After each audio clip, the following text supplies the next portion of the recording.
Thank you for watching Conscious Consumer Network. The live stream broadcast is free to view. You can pause and rewind live broadcasts to catch up, or view shows at a later date by accessing our free archives of all shows. Check out our broadcast guide to see what's on. You can show your support by donating to our network support fund. Follow us on Facebook and Twitter, or subscribe to the monthly newsletter for updates. We thank you for supporting free and independent media. Welcome everyone to episode 41 of UnSpun. I'm here with Steve Outtrim up in beautiful San Francisco, and Joe is not going to be with us today. He was here, but he had to leave, so hopefully he'll be available for next week's show. We've got a good show for you today. We're going to be breaking down some more on Burning Man, which of course Steve Outtrim has done so well to expose on the Gnostic Media podcast with our up to this point 4-part series, with part 5 coming out soon. And so anyway, Steve, welcome. Thanks, Jan. Good to be back. So Burning Man has just happened a couple of weeks back. They go up to the desert in Nevada, a place called Gerlach, and it's about a couple of hour drive away from Reno. And Reno has been in the news this year. It was on the front cover of Bloomberg magazine as the biggest little tax haven in the world. So Reno is becoming a new tax haven, and the Bloomberg article highlighted the role of the Rothschild family in setting up this tax haven. They've got one of their representatives there, and it's very interesting that probably 2 to 3 weeks after the story came out about, hey, everybody, move your tax haven business to Reno, the Panama Papers scandal broke, and one of the traditional old tax havens suddenly fell apart. The Prime Minister of Iceland was forced to resign. The Prime Minister of the United Kingdom was implicated in the scandal. And he has resigned as well, although officially his reason for resigning is the Brexit vote. But it's certainly sent quite a few ripples around the world and exposed quite a few people that were doing dodgy dealings. And many Americans actually thought that the smart thing to do would be to get their money offshore to Panama. But as it turns out today, the smart thing to do is to get your offshore money into Reno, Nevada. And the biggest company doing this is Apple. They have an office up there with 4 people, and they manage $220 billion or so of cash. Most of this money is outside of the US. They haven't paid any tax on it, or if they pay tax, it was merely cents in the dollar. And if they to reinvest it directly in the US, then they might have some tax implications. So the system kind of forces this tech money, once it's been made, to go offshore. And then what happens to that money then, nobody really knows. It disappears in the shadow banking system. So very interesting that Reno's being promoted as the new tax haven by the Rothschilds. We also have the Rothschilds attending Burning Man. We have Rockefellers going to Burning Man, many of the elite families. This year there was a big controversy about the Burning Man class war, as they call it. And there's a camp there known as White Ocean. That's run by some billionaires, and they were attracting some bad heat from the traditional burners. So this is sort of positioned as one of these hotel camps where you can fly in, stay for maybe $10,000. You get a room for a week, maybe $20,000 for a couple. They have meals provided for you. You get your own bathroom and your own shower. Your RV is serviced. And, you really escape from the harsh conditions of the desert. And I think a big part of Burning Man is this test. They put you in a traumatic situation, and then they see how you respond. Kind of like the hero's journey or something. It's kind of like the hero's journey, and kind of like an acid test as well. Right, and we've been discovering the hero's journey in all sorts of funny places lately. Yeah. So, and did you want to just dive right into this, or?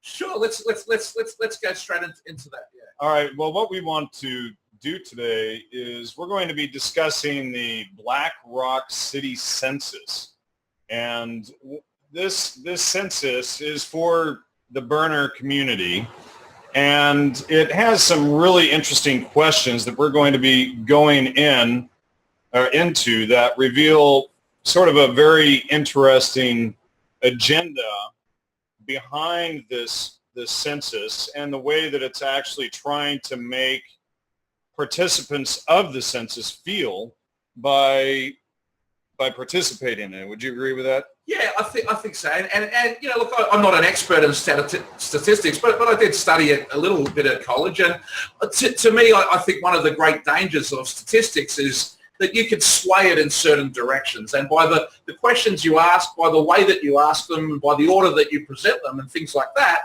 you can get some people to say, oh, look, this is all a bit too hard, or this is a bit personal, or I don't want to participate. You could also ask a set of questions that a certain demographic or subset of your community would be very, very interested in participating in and engaging with. And so the census in that case becomes maybe not an unbiased thing, but almost weaponized in a way that it can be targeted towards, manipulating results or at least pushing results towards a direction that suit the objectives. The Black Rock City Census has been going on for a long time. I believe it was started by Marion Goodell, the CEO, around about 2001, 2002. And they've always asked a lot of questions that seemed really beyond what is necessary to put on a festival in the desert, whether it's a music festival or an arts festival or even an experimental acid test. What's the purpose of this thing? If it's for entertainment reason, then why are you asking a census? Is it to get to know your customers better so that you could deliver better entertainment to them in the future? Well, at Burning Man, you bring your own entertainment. There's really nothing provided for you. Sure. Although Burning Man itself is that kind of is. And so then, and the study, and we have it up here on the screen. The study was done by Dominique. How do you pronounce that? Bellew-Prevost. Bellew-Prevost, PhD. And, so this is the front page of the census. Let me see if I can scroll down. So he's at the University of Quebec in Montreal. University of Quebec, studying a U.S. event. Interesting. All right, so we're just going to start cutting through these. And I guess we just need to click next here. All right, so you want to just dive into these, or should we just skip back? The first questions are, is this your first time at Black Rock, filling out the Black Rock census this year? That's an interesting question in itself, isn't it? Is it the first time that you filled out a census form online this year? Right. For Black Rock City. So either they're trying to identify that there are competing censi out there, or is this immediately saying, you know what, if you feel like it, you can go through and fill the survey out twice. Right. I don't know, maybe we should click that and see what happens. But then the next question, was this your first time visiting Black Rock City? Yes, or no, I've been before, or I didn't go. What year were you born? All kind of reasonably straightforward so far. So suddenly we get to, what is your current gender? Current gender. Notice the loaded statement there. Not that gender is something that you're born with. What is your current gender? And then it says both, neither, or fluid. Yeah, you could be female, male, or both / neither / So fluid. what they're trying to do is give the idea or the notion that gender isn't determined by having been born with a penis or a vagina, that it's just a fluid thing. You can gain a penis, lose a penis, switch back and forth, gain a vagina, lose a vagina. It's just fluid. It's both. It's neither. So, and then the next question is, what sex was assigned to you at childbirth? So notice this is a loaded question. Not, were you born with a penis or a vagina, which is automatically descriptive of being male or female. It's a loaded question there. What sex was assigned to you at birth to make you feel questioning about gender identity of itself? The questions are loaded in order to drive the person to a point of view where they feel the need to question their whole gender identity. Yeah, I see some hints of Brave New World in this. Like, who is it that's assigning sex to people at birth? I mean, I thought that's something that came from the heavens. Yeah, well, that's a really good, what sex was assigned to you at birth? No, I mean, you were born just like there are boy dogs and girl dogs, male and female.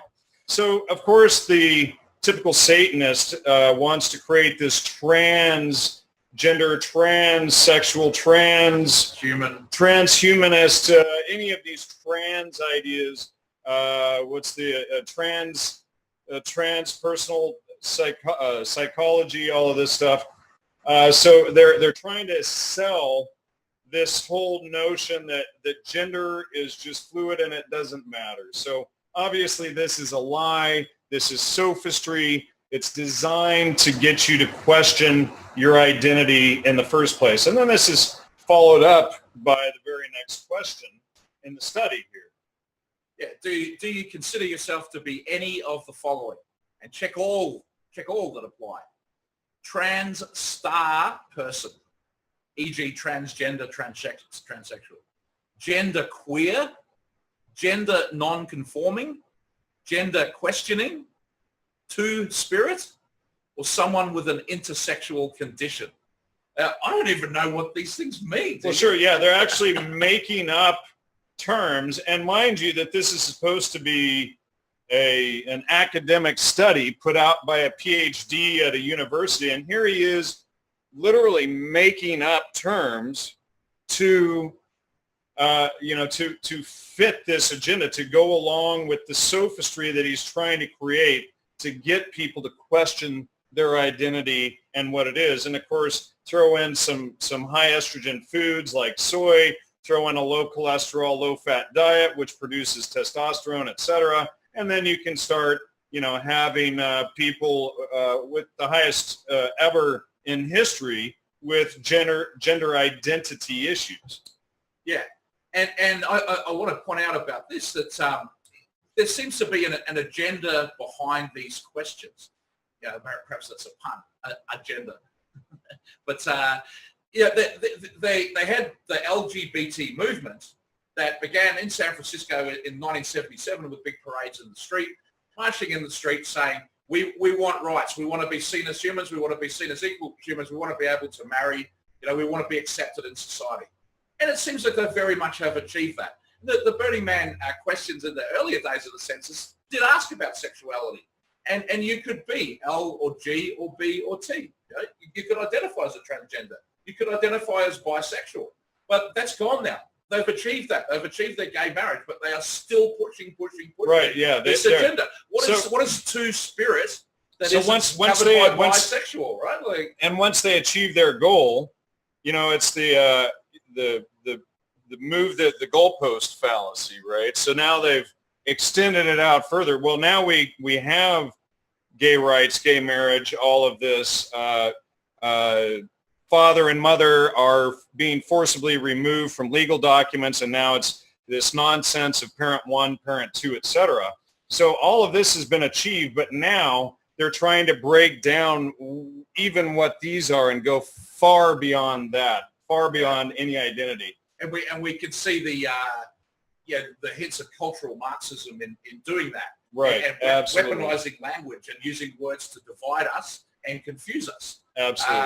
I was attacked by an employee of Burning Man in the last few weeks because on the Burning Man Journal, they had a story about police officers going to the temple. Burning Man has a large temple, and they use it to commemorate grief these days. So the police officers commemorated a fallen comrade. Burning Man had a story on their website. I shared it on my Facebook group, burners.me, and all I said was Blue Lives Matter because it was a fallen officer.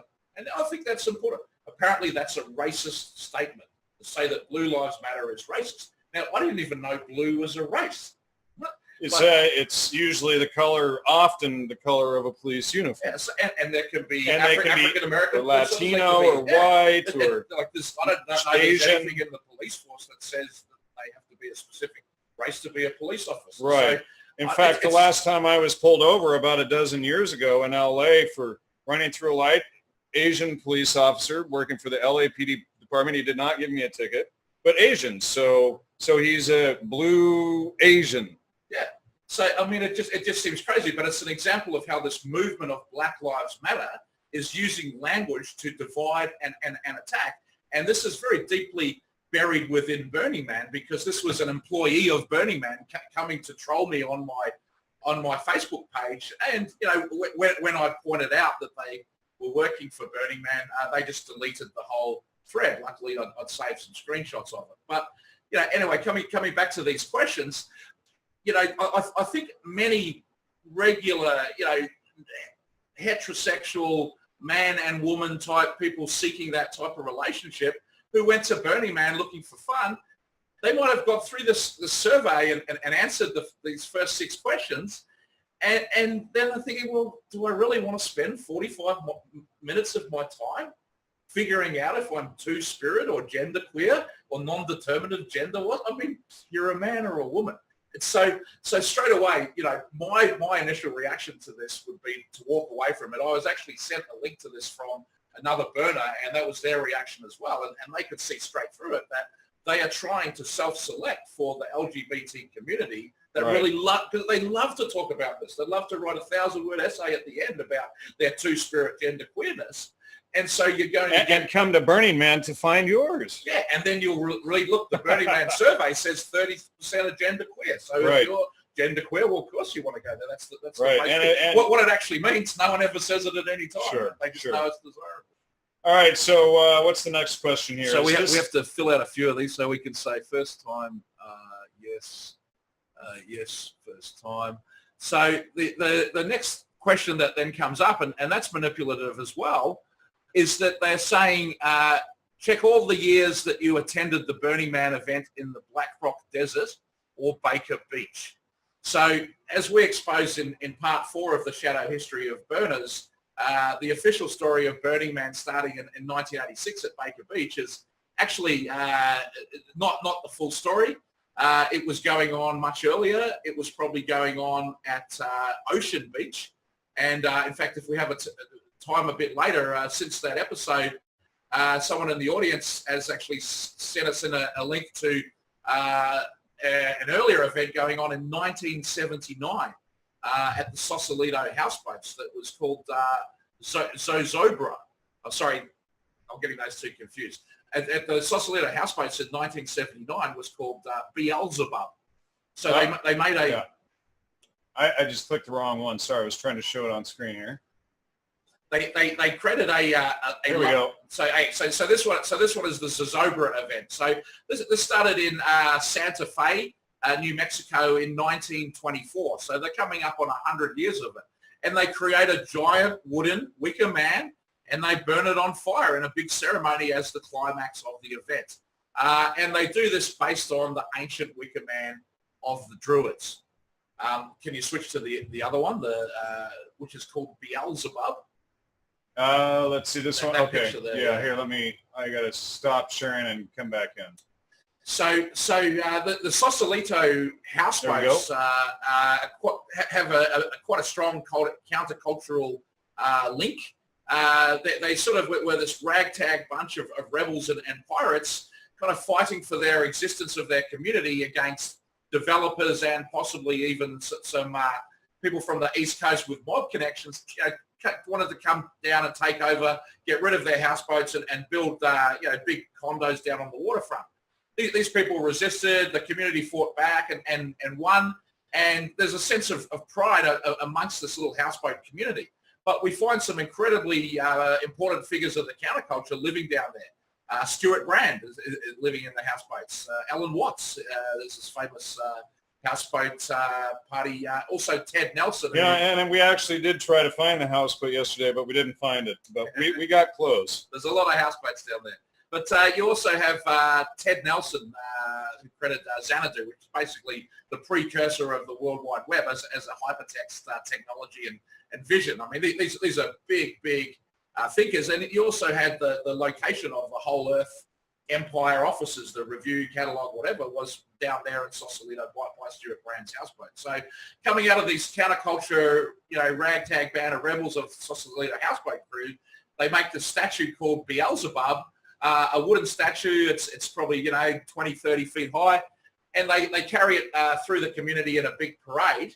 And people come up to it and they make wishes. They write their wishes on a little note and they stick the wishes to the statue. And then they burn it after the parade. That's the culmination of the event. And the attendees commenting on this photo on Facebook, is that visible to the audience now? You know what? It was supposed to be. Maybe it's not. Okay. But try that again. But the attendees. This one again. There we go. Okay. They openly acknowledged that this was the first incarnation of Burning Man in the Bay Area, and it grew out of this to what eventually happened in Baker Beach. So now I think we can show a line from Beelzebub, obviously another name for the devil and Satan. In 1979, Wicker Man burning events next to the water, to then the Timothy O'Neill and possibly OTO, certainly connected to Templar, Illuminati, Freemason style organisations, doing Burning Man style events on Ocean Beach, and then moving it to Baker Beach, which is at the Presidio. We were lucky enough to get a tour of the Presidio today, and one of the things that I learned was that there's, as well as the military land, which it was taken over by George Lucas, and he still retained the lease. So he sold his empire to Disney, but he kept all the real estate, which is probably worth more than Star Wars when you have a look at that piece of real estate and where it is in San Francisco. And there was part of the Presidio that wasn't handed over because it's run by the National Park Service, a service of the Department of the Interior. And that's where Burning Man began officially, the Larry Harvey Burning Man on Baker Beach. It then moved to the National Park Service, Department of the Interior, Bureau of Land Management out in the Black Rock Desert. So it's never left federal property from the beginning of Burning Man. But these people were doing it privately. So coming back to the census, what it's saying is, what was your first Burning Man? And you can't go before. Well, that was the page before, right? You can't go before Burning Man. And so now we're coming back to where do you reside? We're not at Black Rock City, within Nevada, within California, other location of the US, in Canada, and then other, please specify country. So traditionally in Burning Man, these numbers have been about 6% of burners are from Canada, and about 40 to 45% are from California. So it has gone beyond being just a San Francisco thing and just a California thing. The participation within Nevada, I think there's a lot of people in Reno that go, and certainly you meet a lot of people there from Las Vegas. There is a Las Vegas Burning Man scene, but Nevada itself is a pretty small state compared to California. Right. There's also a lot of population-wise, anyway. Yeah, population-wise. And so then now we come down to what was your personal income in 2015 before taxes? Give your best estimate. Please do not include your spouse's income as your own. I mean, and look at the different bars they have. They go from I have no personal income, less than 7,500, then it goes up in increments of 7,500 for a while, 35 to 50, 50 to 75, 75 to 100. Now, I mean, I'm not sure if that's been pulled from some tax code somewhere. I don't think so. But does it really matter whether someone going to Burning Man has an $8,000 a year income or a $16,000 a year income? I mean, it just because if you factor in the fact that somebody who makes $7,500 a year, they would be spending like 10% of their annual income on the ticket to get in, or 5%. Look, the cheapest ticket is $397, and then the next tier of tickets was $997, and then the top tier was $1,207. It's completely sold out of the 390 tickets, but if you know the right people within the Burning Man organisation, you get invitations. And then the larger, more organised theme camps get a certain number of ticket allocations for those 397 tickets. But you're right, at the cheaper, and there's a low income ticket as well, and it would be very interesting to see the number of low income tickets handed out by the Burning Man organisation versus how many burners there actually were in these income brackets. But in fact, with a lot of the census data, we don't get to see it. We get to see, cherry-picked interpretations of the results rather than the raw data. I'm not saying that's the case for this census. Let's hope that they're finally going to be transparent. But every year Burning Man tells us they're being more transparent while revealing less information to us. Now, next question. Does your household include other persons? A household consists of one or more persons who live together. See, here they actually provide the definition of what a household is, whereas before they're just making up words, right? Trans, humanist, gender, Huxley cyber, whatever. Yeah, well, I mean, even here is kind of a unique definition. A household consists of one or more persons who live together and in the same dwelling.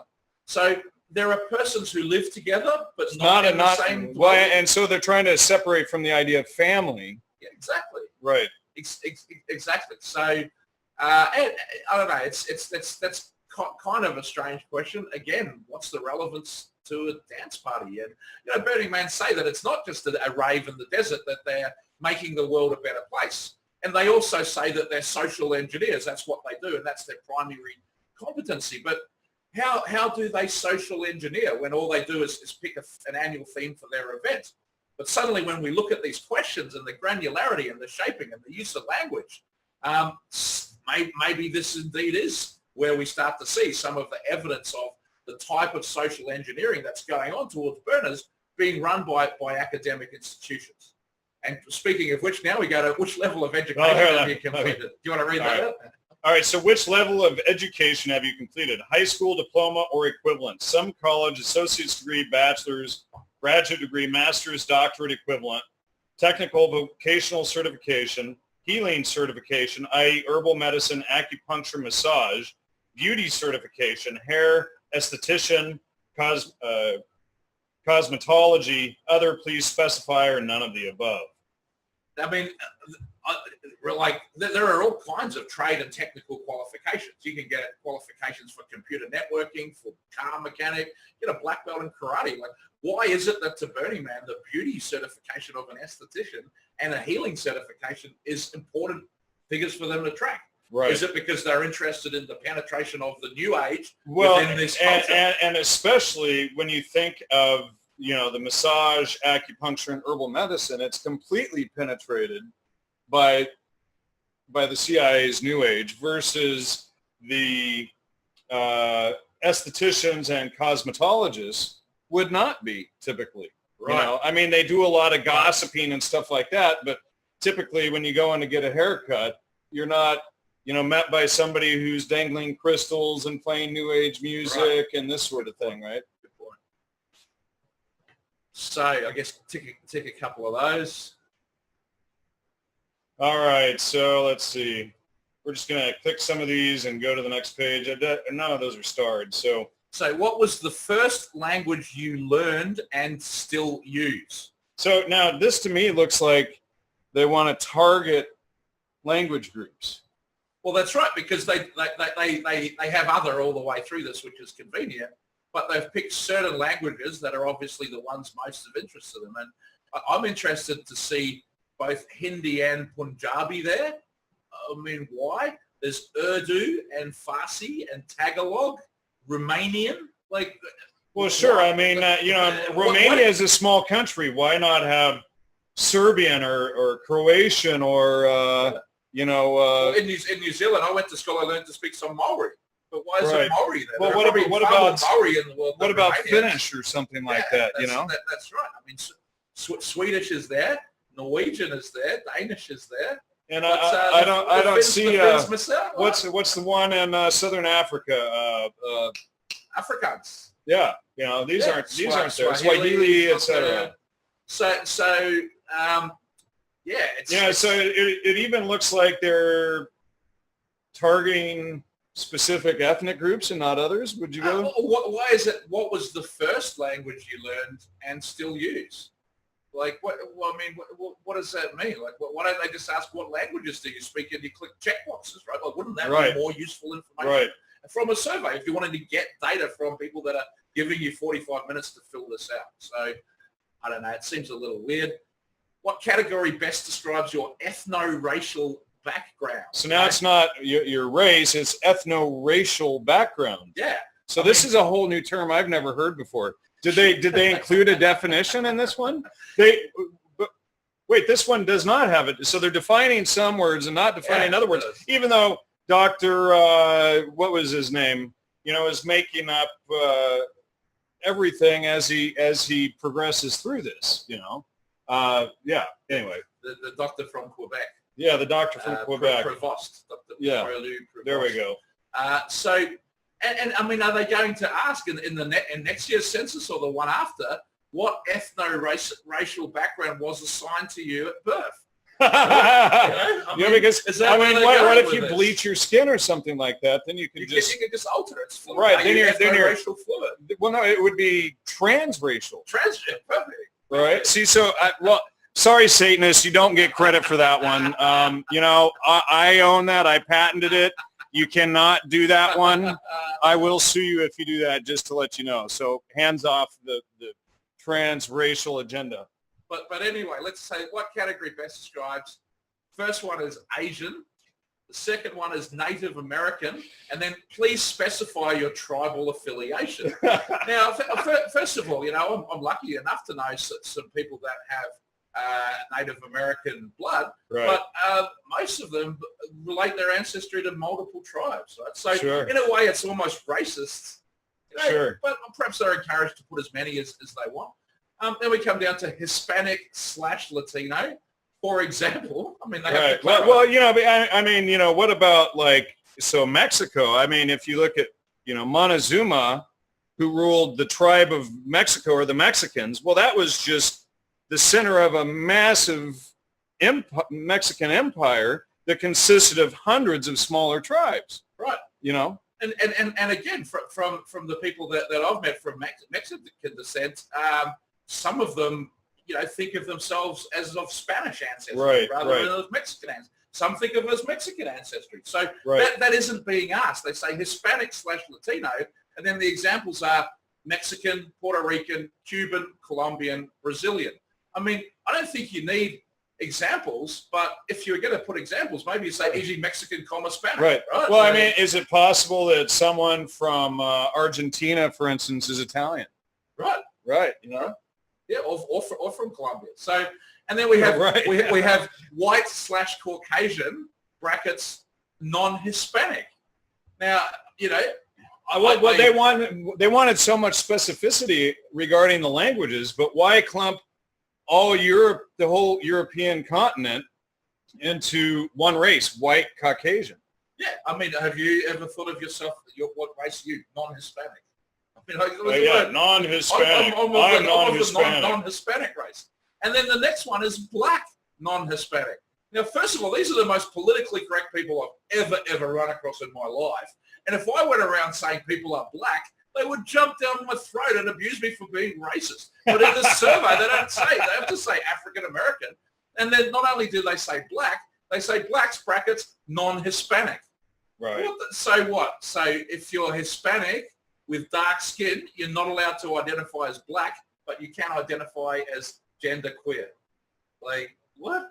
Right. This is getting confusing, right? It's hard to answer these multi-choice questions because of the way they multi-gibberish sophism, by Dr. Provost of Quebec. Yeah.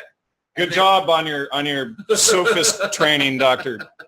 And then other, please specify. So I don't know. Well, I mean, what about a policeman? Is there a trans blue? Maybe that's a fireman and policeman. So they could quite easily have said, let's go to Wikipedia and type in human races and whatever the ones are there. Or I'm sure in this world there are international standards accepted in the world of statistics and analytics for what are the categories of race. Like a great one would be the US Census. Right. Why don't you just use the categories of the US Census? Right. But they're not trying to gather. Well, see, and what they're trying to do is, I think they're trying to use this census itself as a tool for the burners to then go out and seed these newly created sophist terms out into the rest of the population. Yeah. Well, today I identified as a transhumanist, quadruple identified, mixed up, confused person, right?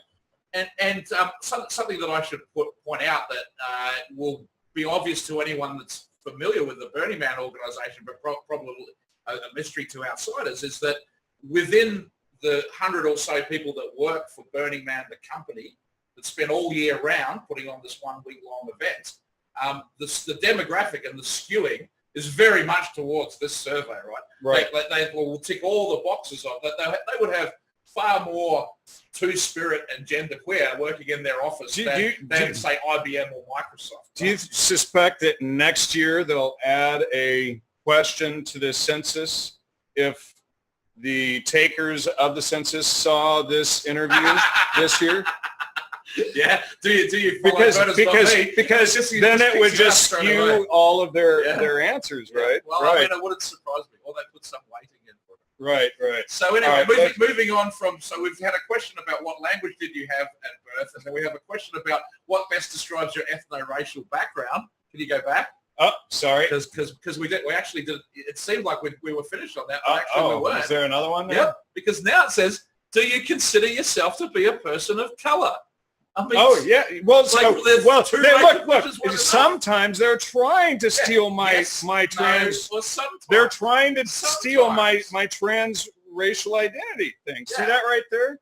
So if you're black, non-Hispanic, do you consider yourself to be a person of color? Like, so, is this I mean, those? If you're white, is that not a color? Maybe that deals with those people who got busted pretending they were black doing the black rights. Is that what that is? Perhaps they were ethno-racially fluid. Right, ethno-racially fluid. There you go. And then the final question here is, are you eligible to vote in the United States? Which and that's an important question for a Quebec doctor, right? That's right. Little line at dance party. Right.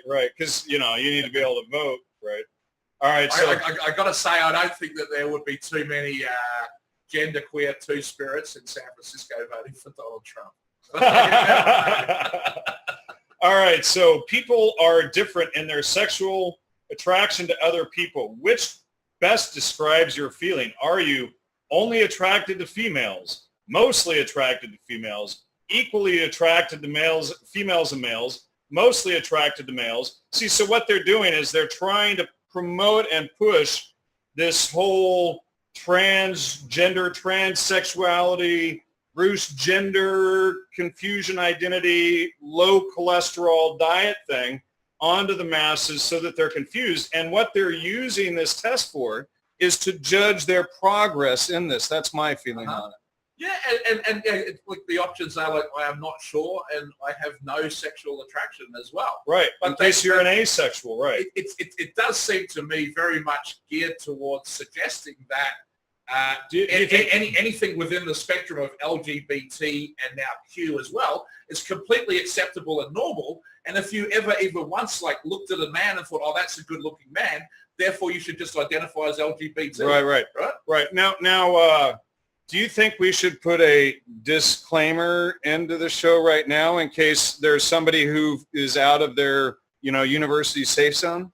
Yeah, we may be triggering some. Right. They have three-spirit and they weren't listed as an right. Because because their egos might be totally blown out of proportion, and they can't see the humor and the social manipulation and social engineering involved in all this. So they might get offended at our humor of this whole thing, rather than seeing that the entire thing is social engineering created by psychopaths. Yeah, look, it's quite possible. I guess we'll see if we get attacked by social justice warriors as well as the regular trolls.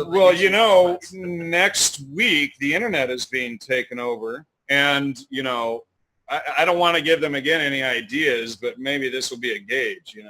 Yeah, well, look, just an aside on that, and then maybe if this time at the end of the show we can even come back, but that's a really big deal.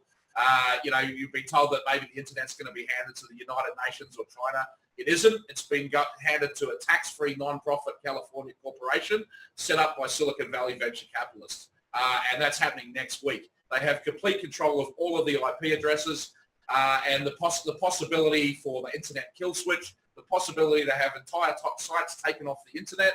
And I wouldn't be surprised at all if as part of this, they're then going to introduce, You need to have a unique personal identifier in order to use the internet. Well, let's not and then give if they them don't like you, ideas. they take you out, and that's it. You're never allowed back on. So I see this as one of the worst things that's ever happened. So what you're saying is that if you speak too much truth and get too much out about them, they could turn you off and leave you permanently a free person, not connected to the matrix? Yeah, well, I mean, when you put it like that, it kind of sounds appealing. But as we've seen, it's those of us who are using the internet to find out the truth and to share it with others, like Jan and myself. That's who's getting attacked. That's who's getting attacked by trolls, by hackers, by viruses, slander from everybody from the White House to professors, and that hasn't worked for them. They haven't been able to shut the truth up, and people are waking up and they're learning.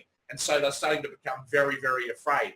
And this is kind of the president's last act. See you later as he leaves office. The most incredible technology ever created by the world, the internet, an amazing American invention from the Pentagon, a brilliant military weapon that has taken over the whole world. We're like, we'll give it to Esther Dyson. Now she'll probably know what to do with it. Anyway, let's come back to this because we've been going for a while now trying to do this survey and the census, and it's just click the box multi choice. But the reason it takes so long is you've got to figure out what every single thing means, and a lot of these words. And it's designed to make you completely confused and doubting yourself. Yeah. And by the end of this, you might need to go eat some bacon and eggs to get your cholesterol levels up, so that your body can produce testosterone or estrogen or whatever it is you were born with a penis or a vagina. And so then, your hormones get placed back the way they were meant to be, Yeah, well, and because you don't see, well, never mind. I don't want to start a whole. Anyway, I confess I haven't completed the survey all the way through to the end. And any answers I did give probably weren't genuine. Sorry, but I wouldn't be surprised if you get to the end and there's a question like, "Do you feel confused about your sexuality?" Right. And they'll say, "We'll claim that as curious." Right. And those of you who do take this survey, you can go through all of these questions and not submit them, but maybe we should submit them, or get a whole bunch of people to submit them in a way that skews and messes up their whole study. You mean like Discordian culture jamming? You mean, well, we don't want to use their own tactics against them, do they?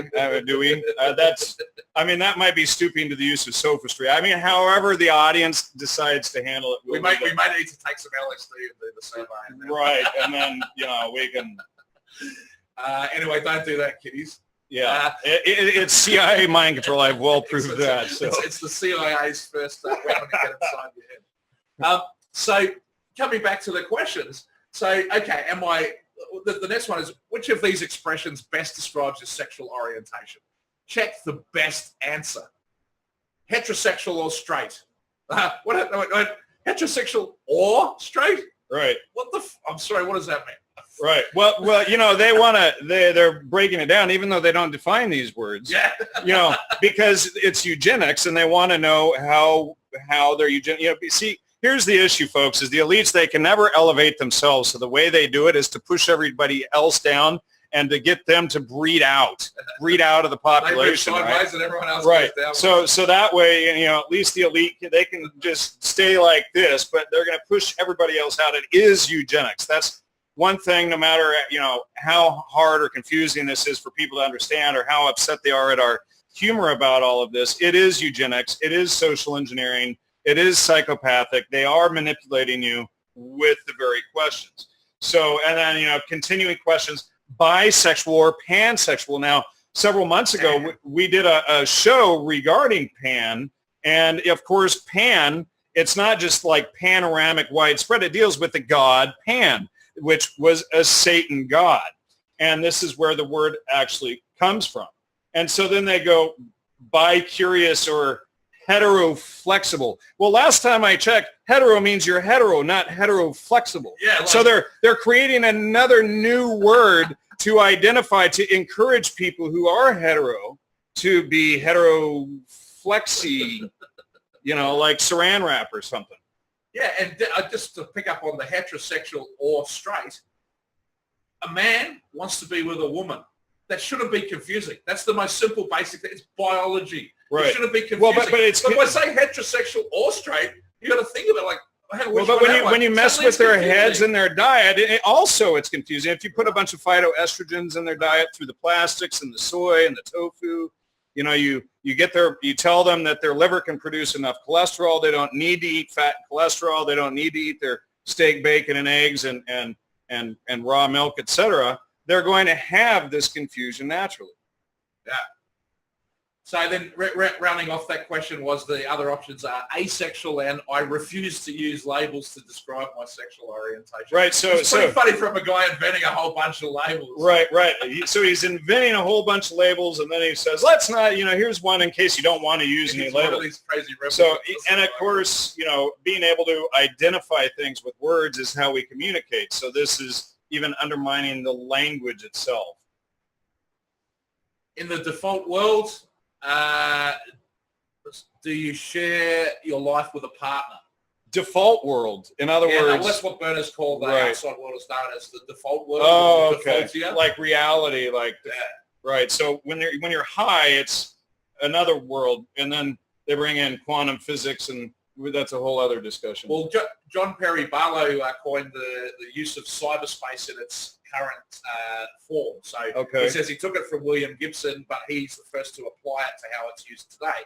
He also coined another term, meat space, MEAT space. Right. So the world of the flesh and the world of the esoteric electronic. And blinking lights. John Perry Barlow, we've identified him many times. He's identified himself as CIA, one of the co-original founders of Burning Man. Yep, you just put John Perry Barlow Why Spy into Google, and you can read him telling you all about that. So anyway, when they go back to the default world away from Burning Man, so at Burning Man people get married. There's a lot of weddings. There's legitimate weddings, like there's little wedding planners doing maybe 117 weddings a year, legitimate ones. But there's also people getting married because they want to hook up at Burning Man. They have a Burning Man marriage. I have a good friend of mine. Just hook up for Burning Man? They just met and they get married immediately.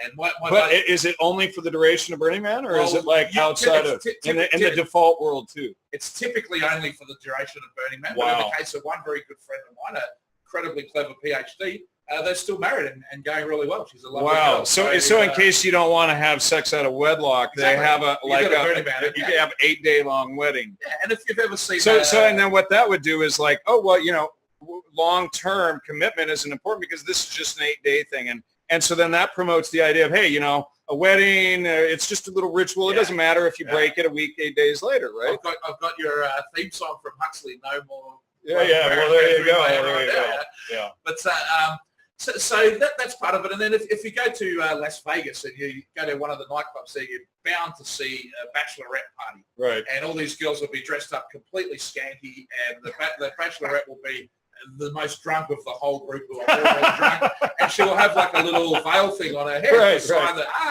and maybe that girl's gonna get laid one last time before marriage. Maybe they'll go see some male strippers or something, but whatever.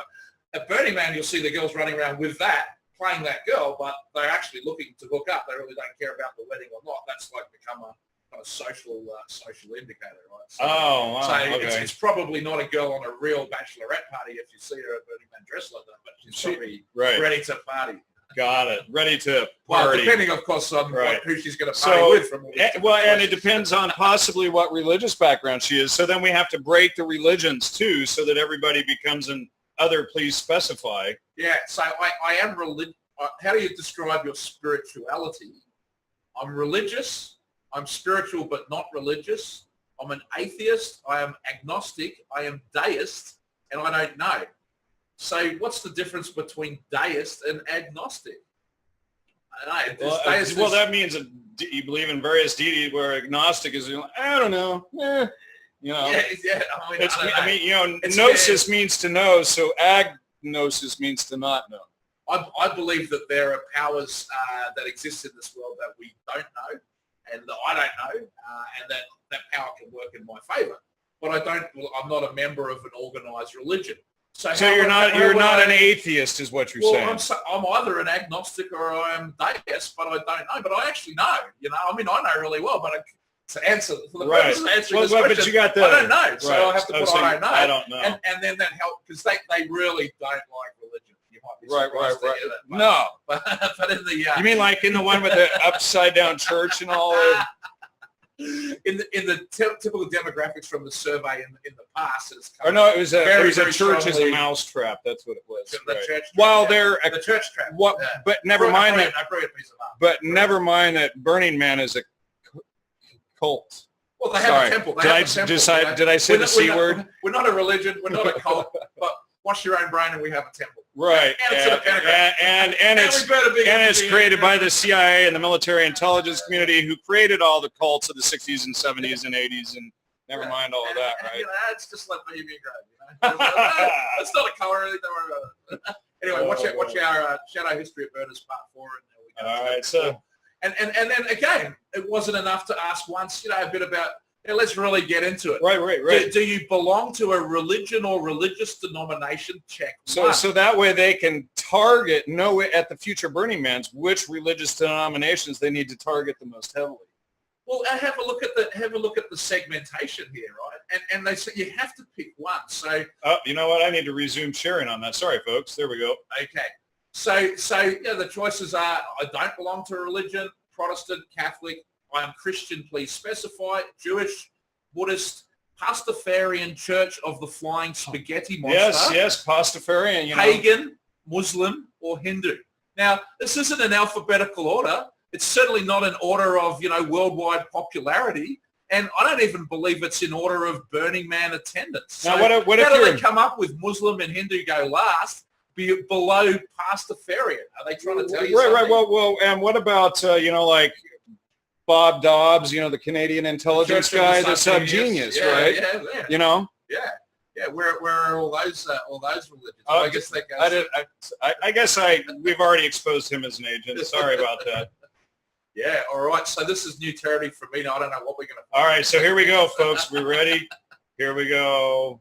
All right, we don't even know. Oh, we have... Okay. So have you attended any regional Burning Man events? You could say, no, I am not connected to my regional Burning Man. Uh-oh. So, they're going to target your local community more if you're not going to any Burning Man regional events. Well, this is really Burning Man went through 4 phases. We've talked a little bit about that.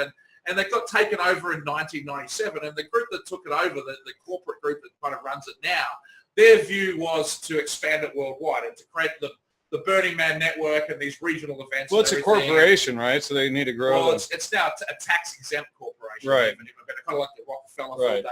They probably have a board of directors and stuff, so they still need to increase and grow it. And Right. They have a 18-person board of directors. And they have regional events going on in probably 60 or 70 places around Have we ever covered the board of directors? We'll get to that. We'll get to that. All right. We're still going through the where and the when. Got it. When we get to the who, it's going to take a little bit longer. There's a lot of them to talk about. It's a big organisation. They might be upset with the who. They love me. And so beside Black Rock City and Burning Man regional events, do you ever go to other multi-day mass gatherings? So for the purposes of this question, a mass gathering is defined as an event, e.g. festival, convention, fair, retreat, sporting event, religious gathering, etc., in which more than 200 participants stay on site for at least 2 days. Well, I mean, that's a very, very specific question, right? What are these Quebecans trying to get at, It really seems to be... because others were so vague and now they want specifics, right? So, so each of these questions, it's clearly loaded to make you question on one side, but also pinpointed on the other side so that they know what to attack more in the future. Yeah, and they tell you that when you fill this question out, it's anonymous, that you don't provide your name, but they do have access to your IP address, and they may potentially be able to see other... Well, especially after next week, right? Yeah. So in our research, Jan, I think what we've come across quite a bit is that we find these think tanks of social engineering.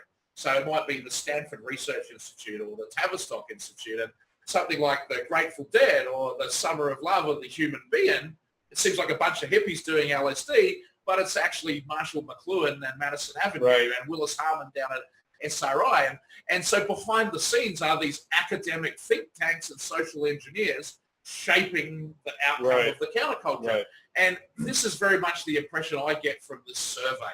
Well, This question about what other, I mean, it's so So, specific. well, besides your country of residence, how many countries have you visited in your life? So this tells me, how much are the people that we're targeting at Burning Man going to go to other countries and spread our bullshit sophism?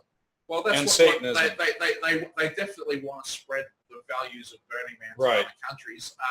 But I think that the restriction is not really how do we market it and how do we spread it. I think the restriction is actually the social engineering, that they don't have enough groups to monitor and control all the little subgroups they spin off. And that's Right. what the choke is on their growth. When they can get 3 or 4 agents per region, they can go create a group like this, study everyone, do their own little localized acid test, report back to the big base, and then feed into this data that's being collected. Right. But if, Burning Man is one of the most famous events in the world, they could, any other party promoter would kill to have Oprah and The Simpsons promoting their event. Right. But for some reason, and these people are not the most competent managers I've ever come across, but for some reason they haven't been able to leverage this worldwide international fame to other large events going on around the world. And I think at a certain point you've got to say, surely in 20 years they would have been able to do it, but they still have these constraints. There's something else going on. Right. And I think, again, looking at the census, there's a sign of something else going on. All right. So we've got 5 minutes left. Let's try to hit a few more of these. You want to read that one? Sure. So which of the following do you use to receive news and information concerning Burning Man? Answer for each medium. Well, this is a great one because I have the largest independent site providing information about Burning Man, burners.me, and I have 3.5 Burning Mans worth of audience. I've got more than enough people just reading my site to fill their entire event. So you're going to mention? Let's mention social media, e.g. Facebook, Twitter, managed by Burning Man. Social media, So you're e.g. saying- Facebook, Twitter, not managed by Burning Well, Man. Burners And Me it's is never, not ever, on there. rarely, often. So everyone, please fill up the census. Put often, social media not managed by Burning Man, often. But that'll be spread around a whole community where there's some other sites that have got Right. 2,000, Well, if 4,000 everybody followers, they're part of that too. if everybody put word of mouth and then received it from another source and then put Burners Me on there, then they're going to know they have a very serious problem on their hands, right? Then the message is spreading. If they put Or as the Gnostic other media, source, they're right? probably gonna Because freak out. then the intelligence community is going to be a little bit upset. But anyway, they're very concerned about controlling the narrative, and that's like a lot of these other groups that we study and encounter all the time. They also seem to have this amazing obsession with controlling the narrative, and it's kind of ironic when they talk about Burning Man social media groups not controlled by Burning Man, because most of the other Burning Man social media groups have been infiltrated. Right. So right. although they're not ostensibly controlled, in effect they are, whether it's tickets or VIP tours of their behind-the-scenes goings-on, or just even getting some attention and praise from the management of Burning Man, that can be enough to steer a blogger to write more favourable stories about them. Right. You betcha that they're engaging in that type of behaviour. But So you're saying that they're staging their own positive publicity about Burning Man and leaving out the decapitations and the deaths and the rapes, the suicides, and the drug suicide. overdoses. This year I had a report. I haven't been able to confirm this yet, so take it for what it is. It's a report coming in from the internet, but it was the biggest year ever of medical evacuations for Burning Man. 20 people had to be airlifted to hospital because of a new type of drug that was going around the playa. And it was lasting from 24 to 48 hours. People were having serious problems with it. It wasn't wearing off. And it was something they hadn't seen in the emergency room there, and they didn't know how to treat. Wonder if it was BZ or some other amide. Well, there's an enormous amount of experimental drug research going on Right. in the Bay Area with organisations like MAPS that are connected Well, to it. and they can just pick up P-call and T-call from such Sacha a... Shulgin's books. Right, I mean, and then but you there's also continue on. this long history. As long as there's been a counterculture, as long as there's been rock and roll music and magic mushrooms and LSD, there's been in the Bay Area these chemistry labs manufacturing these substances, and people have been arrested, but the technology, know-how, and equipment That hasn't gone away. It just Right. went somewhere else. And Stanford, Berkeley, places like that's their chemistry labs, heavily skilled at training people. And so there is a large amount of experimental stuff being done. In fact, one of Burning Man's founders, a guy called Danger Ranger, he boasted at the Commonwealth Club that he was a connection to the Stanford chemistry lab, and they had drugs that hadn't been outlawed yet. And here's an example of a drug that hasn't been outlawed yet, sending 20 people in helicopters to the hospital. The CIA and intelligence community making them on one side, and then they ban them, like Timothy Leary going before Congress and requesting LSD's outlaw, and then they can go out and promote it as drugs that the federal government is trying to keep from the kids, and then rebellious teens are going to want to do them a lot more. So we're down to the last few seconds here, Steve, your website. And burners.me. You can also check out techconspiracy.com. And make sure you also support gnosticmedia.com. Please donate to the show as well as to CCN. Thanks for putting on the show. And ladies and gentlemen, see you next week. That's a wrap. Thanks. Bye. Thank you for tuning into CCN.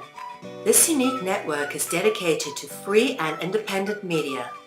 CCN was created with the belief that information is the common heritage of all beings, which is why our live stream high-definition broadcast is easily accessible and free to view.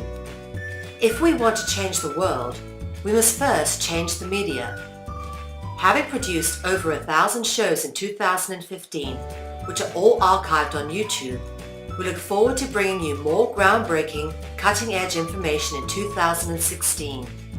For more information on what is on, please check out our broadcast guide for weekly updates. CCN broadcasts in multiple languages and features some key voices of our challenging times who are all in pursuit of a free, fair, just, sustainable world. CCN belongs to you, the people, and it is up to you all to keep this network on the air. Please contribute to the Network Support Fund or visit the CCN shop. We thank you all for supporting free and independent media.